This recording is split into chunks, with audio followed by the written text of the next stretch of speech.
Most producers start with samples, but sometimes the kick isn't quite right, the snare doesn't cut, and the hats feel off. That's where Ableton's DS instruments come in. These aren't sample players, they're drum synths built for speed and control. Drop in DS kick for a house-style low end, dial in a sine wave for punch, add a click to cut through, then tweak decay and distortion until it fits your track. Load up DS clap and spread the stereo image, add a bit of sloppy for groove, and filter the noise to shape the tone. Every sound in your kit, kick, snare, clap, hi-hats, cymbals, toms, even effects, can be synthesized and sculpted from scratch. You're not hunting for the perfect sample, you're building it. DS Cymbal gives you crisp rides, DS Snare delivers tight pops or roomy tails, and DSHH makes clean, customizable hats.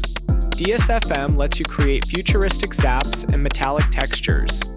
Whether you want a tight electronic kit, raw material for layering, or something to resample and twist into your own style, the DS instruments give you full control without ever leaving Ableton.